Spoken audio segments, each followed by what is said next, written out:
Welcome everybody here tonight. First off, as we provide an update for the arrests that were made earlier today for the murder of Jacob Bishop. Jacob Bishop was an Army National Guard soldier who was murdered in October of 2019.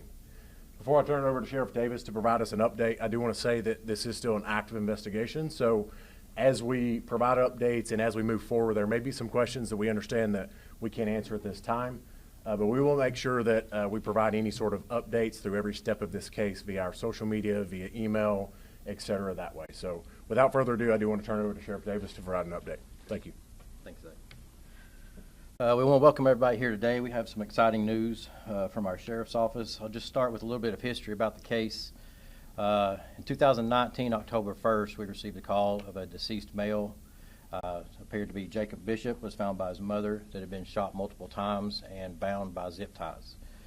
This obviously started an immediate criminal homicide investigation. At that time, Sheriff Guider was the sheriff, and as he retired in 2022, transferring the administration over to the current administration, one thing that we wanted to make sure we did was keep this at the forefront of our administration. And for since 2019, that's what we've done. And today, the hours and hours of hard work have finally come to a successful indictment on a couple of individuals. The first individual is Eric Austin Byrd of Lenoir City. Second is Amanda James Bishop. Amanda James Bishop she was the current wife, but they were going through a heated custody battle over their child. And we believe this is what sparked the animosity between the two and eventually led to his murder. The ongoing investigation, like I said, with countless hours of technology work by our partners in the FBI, TBI, I believe all the partners, Wilson County Sheriff's Office as well. Still a lot of work to be done on this case. We are still actively working the case, but we wanted to make this announcement as we're very proud of our criminal investigation division that is behind me, and also to give closure to Sheriff Guider as was the only unsolved murder case under his tenure of 32 years as sheriff. So we were glad we were able to bring that to a close and close that chapter. We want to thank everybody. We ought to take a couple of questions. And having those close personal ties with Tennessee Army National Guard really brings it close to home, as we all obviously want to take care of our service members that take care of us. So when this happened, it was very, very shocking that someone would do this to one of our service members. You mentioned there are a lot of people knew of him, some knew him. By all accounts, what kind of a person was Jacob?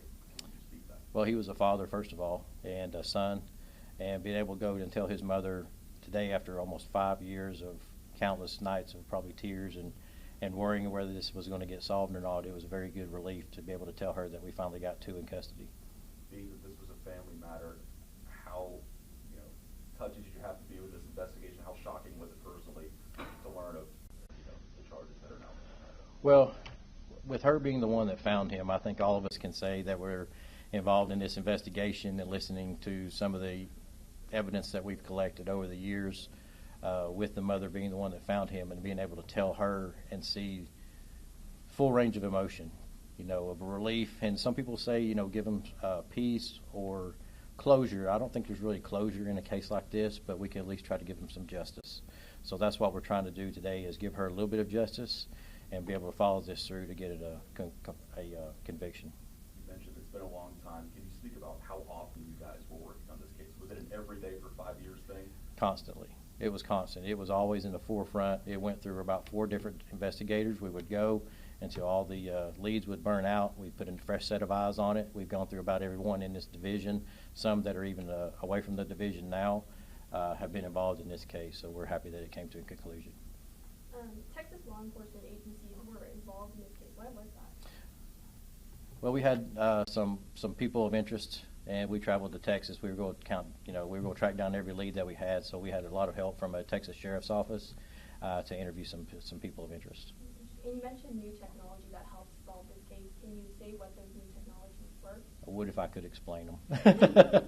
A lot of our younger staff can explain a lot more of the tech, but with our partners with TBI and FBI, Secret Service, everyone has had a hand in this. So. And I know you said that you've been working on this constantly. Your mother actually said they thought it was going to go cold. What does that mean for you to kind of show her now that you were working on it and you were able to be successful? She was in constant communication with us. I think somebody got a text or a phone call about every week. and telling her that we're waiting on search warrants, kind of sound like a broken record. And she mentioned that today. She said, I always thought, y'all were just kind of telling me what I wanted to hear, but when it all came to fruition today, she saw the efforts. You mentioned that you believe, in terms of the investigation, this is all over a custody battle over the two children. What's their status right now? I'd rather not comment on that, on the kids. Yeah. Was she always a top suspect for you guys? I mean, you had over 400, I think, what it was, suspects. Was she always kind of in the top? Well, in a case like this, when it's with a heated custody battle, you always look at the spouse or the ex-spouse. So she was right up there at the very top of the list. Okay. All right. We want to thank you. Y'all should have the information that Chief Fry gave for you for all the arresting information on there. Okay. Thank you all for coming today. Thank you.